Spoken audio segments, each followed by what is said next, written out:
what I know. Better than the rest, just watch me grow. Put me to the test and watch me go. This is my quest, I'ma make it known. They call me obsessive, oh I know. Call me selective with my notes. Call me aggressive with my flow. Call me offensive even though Joe, I ain't gonna lie, life's tough. Try to get by, life's rough. Try to do it right. Yeehaw, soldiers! It's your boy, the Anime Sage, coming to you with another video.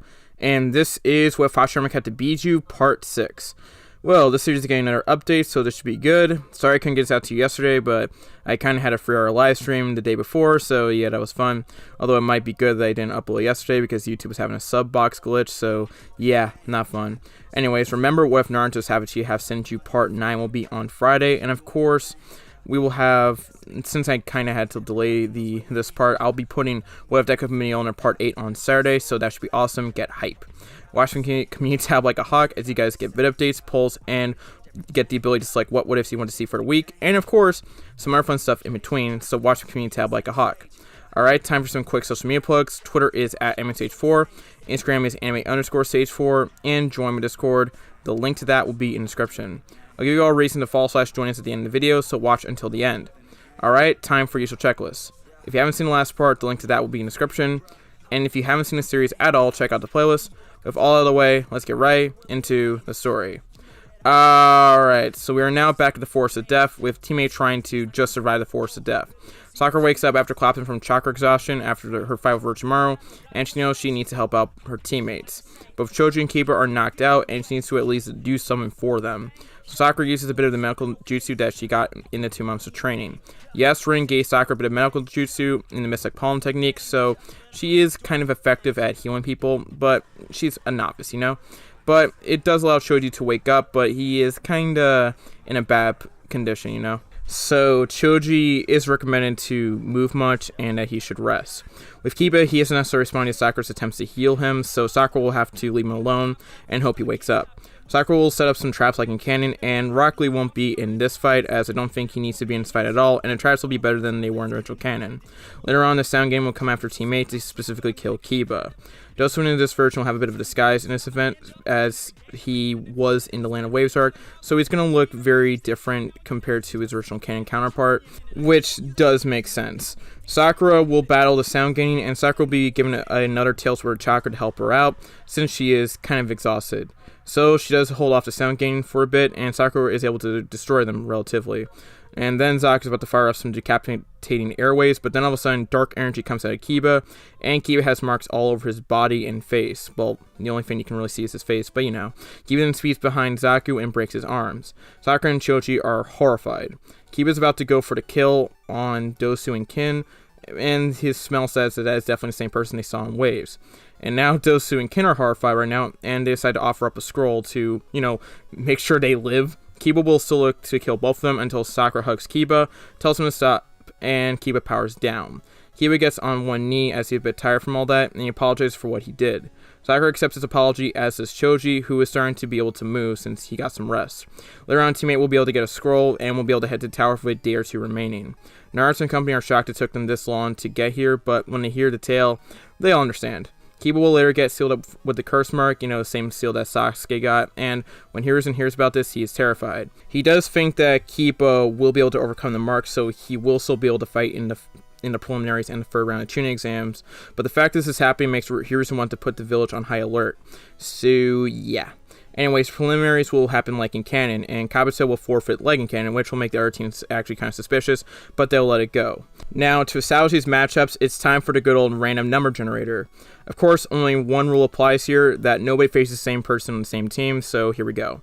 Our first matchup is Tenten versus Kankuro. I don't see many ways for Tenten to get past Kankuro's puppet, so I'll say Crow grabs onto her, and she is forced to surrender. So Kankuro will move on to the next round. Tenten will be disappointed, but she'll be comforted by her teammates, including Neji, because he's actually nicer in his canon because, well, Hizashi didn't die. Next matchup is Temari versus Neji. I think we all know who wins this one. Temari will try to strike Neji down for wind type jutsu, but Neji's too fast, and he will disable her chakra points, and then she'll be forced to surrender, and Neji will move on to the next round. So yeah, Temari kind of feels bad for her failure to beat Neji, but Naruto will say, "Hey, Temari, you did great." And while Temari is still a bit sad, hearing Naruto compliment her definitely makes her feel pretty good. Yoroi versus Shino. Shino just obliterates Yoroi using his bugs, which rapidly drains him over the course of the match, which will give Shino the victory. He doesn't have to use any of his new techniques he got because Yoroi is fodder. Shino is congratulated by his teammates and will move on to the next round. Next matchup is Naruto versus Misumi, the guy who can stretch. Naruto will obliterate him with a lot of ease. Misumi can't counter his long-range fire techniques, and Naruto will just slam a Gale Palm into him, which will give Naruto the overall win. Also, Misumi is fodder, so there's no way he could beat Naruto anyway, so Naruto moves on to the next round. Next matchup is Hinata versus Ino. Now, this is a close matchup between these two, so I'm going to go into detail. Ino is unleashing long-range techniques with minor lava release techniques like lava bullet juice or something like that, and Hinata's just trying to hit her with some bullet release techniques with some steam and trying to, burn her a little bit. Ino will fire off a fireball jutsu, as will Hinata, displaying that they are evenly matched, and these were a couple techniques that they learned over 2 months of training. Hinata then decides to call upon the power of her tail beast. Ino will do the same, however the power difference is very different. Ino will get a minor boost from her tail beast, like a chakra cloak, while Hinata will get a tail sword of it because Kokuo. It's kind of the deal both of these two could work out. Goku will give Ino chakra, but he needs to trust her more before he can give her more chakra willingly, as in tail sword chakra. Same can be said for Sasuke, Naruto, and Shikamaru, but let's just say they need to demand it more, if you get my drift. This will give Hinata the advantage she needs, and she'll be able to knock out with 32 palms in a one-tailed chakra cloak form, so Hinata moves on to the next round. Next matchup is Shikamaru versus Choji, another Jinchuriki versus Jinchuriki matchup. Shikamaru was able to avoid Choji for a bit as his expansion jutsu is a bit slow. Then Choji taps in the power of the Free Tails and gets a nice power up in a cloaked form. Shikamaru decides now is the time for his Sand, so he unleashes his Sand barrages, however that doesn't really solve anything. Shikamaru demands that Shikaku give him some chakra, and he does that. Shikamaru then stops Choji in his tracks. The chakra they are given is comparable to what both tail beasts provide. Also, I am giving Shikamaru a cloak here, which Kishimoto would probably would have given Gaara if he had planned ahead.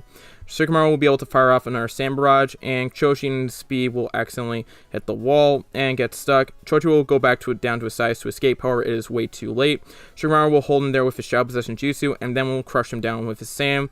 This causes Choji to eventually forfeit the match, and Shikamaru will move on, becoming the winner, and Shikamaru will move on to the third round. Next matchup is Kiba versus Ken. Kiba will absolutely destroy Ken since she is kind of fodder too, and this is because Kiba is a bit too fast for her, so he moves on to the next round. Next round is Gaara versus Dosu. Now, Gaara's version will still have Magnum Release. Let's just say I am kind of changed the rules of Magnum Release here a bit, but it's believable he could have it here as a Kekkei Genkai that's inherited, because even when Shikaku was literally extracted from him, Gaara still had it. Gaara will beat Dosu, and Shikamaru will be interested in Gaara as he does have a similar Kekkei Genkai to him.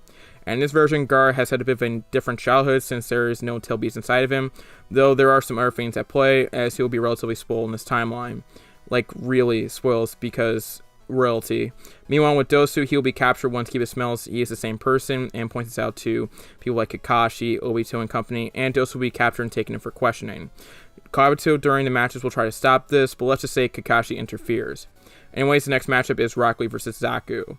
Lee wins pretty easily and he moves on to the next round. I don't have to explain why, but I will anyways, as Lee is just way too fast and way too powerful.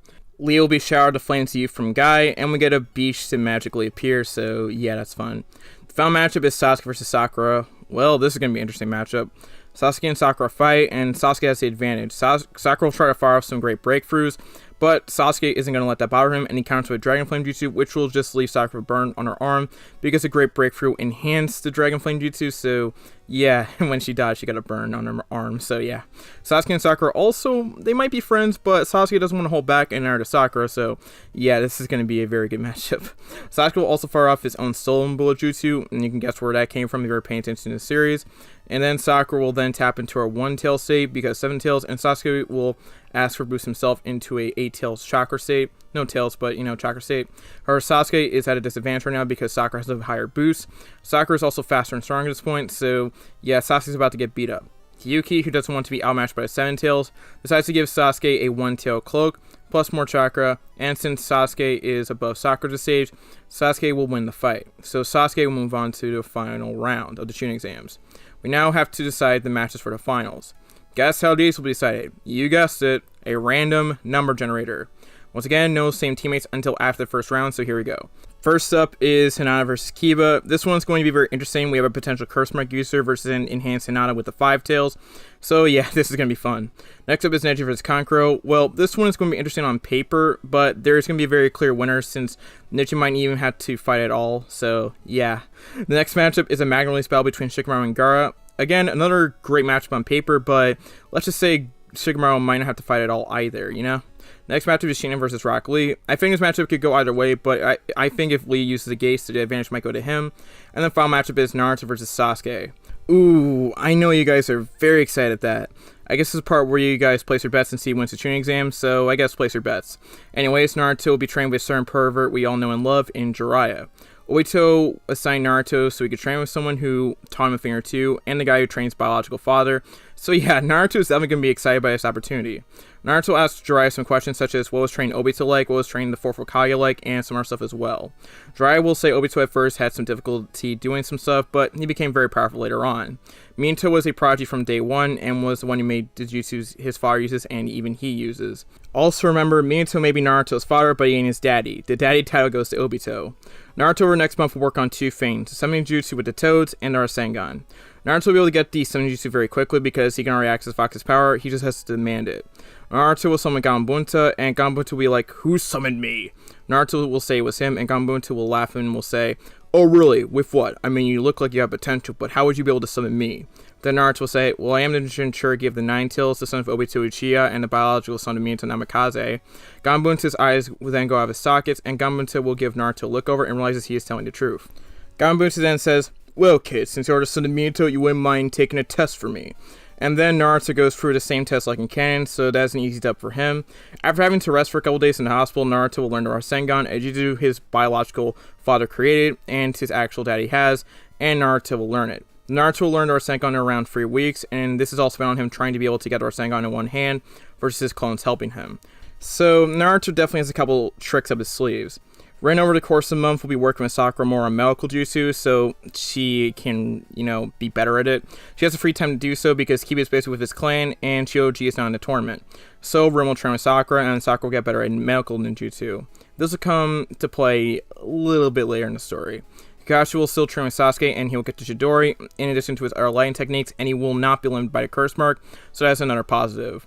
Shinon will be trained with his clan, so that's fine as well. So yeah, this is looking pretty good for everybody overall. You also get a couple water techniques over the month as well, so that's good. I'll reveal those techniques when he has to use them. Lee will train hard so he can have better control of the gates and also have more speed and power. And also, since he's trying to better control the gates, he'll have a couple more uses with the first gate, which is good for him. And I will train for clan, and she will get the rotation, which is a huge for her. Everyone else will get the same training they got in the original canon, so we can now move on to this scene. Dosu has been in custody all week, will not spill any beans, so he is stuck in jail for a pretty long time. Like a very long time, and also Hayate will still die, so rip. Anyways, let's go to this scene a day before tuning exams. Naruto is just outside his house, overlooking the village, and is kind of nervous for tomorrow. Obito then goes up to Naruto and says, shouldn't you be asleep? Naruto then says, sorry, but I can't really sleep. I'm kind of nervous. Obito then puts his hand on his son's head and says, yeah, I understand that. Obito then talks about his experience with the tuning exams, how even when he got destroyed in the first time around, when he applied himself and got better, he was finally able to become a tuning. Naruto's like, wow. Obito then says, the point of that story is you don't need to worry about passing right away. You can always try again and be a better ninja and let it motivate you to work harder. That's what I did. You even got a really tough matchup coming up in Sasuke. I believe you can beat him and that you can win the whole tuning exams, but don't let it get to you if you don't reach your expectations and look to try again. At the end of the day, do your best. That was one of the issues I had been getting. I couldn't be bothered to try my best because I was too scared of failure. Naruto smiles. Thanks, Dad. Obito smiles at his son and says, no problem, son. Rin then comes outside and says Naruto should be in bed, and Naruto, goes to bed. Rin asks Obito what he was doing, and when he tells her that he was just comforting his son about the tuning exam, she smiles at him, and knows she definitely made the right choice for her husband. Next day, the third round begins, everybody's ready to fight. The first match is Hinata versus Kiba. Now we'll be able to destroy Kiba using her one-tailed form, and since Kiba can't really tap into his tail beast power, it ends up being the big difference here. Hinata goes for Enhanced Furry 2 Palms again, and Kiba's down and out, and by out, I mean knocked out. This proves to be a huge win for both Hinata and Orochimaru, but also a little bit for Jinchuriki, because when people saw that the Jinchuriki can control their tail beast powers, they are starting to kind of change their minds a little bit about Jinchuriki overall, which is good for them as well, But for Orochimaru, well, you'll see a little bit later. Gaara and Conqueror will later surrender their matches, which will put Shino versus Rock Lee, so their battle will begin. Shino and Rock Lee put up on a great show, and it appears that they are very evenly matched. Rock Lee goes is very fast, but Rock Lee is also getting drained by the bugs as well because Shino was able to put them on as well. So it looks like Shino has the advantage so far, but Lee can also turn the tide around with the gate, so who knows what can happen here.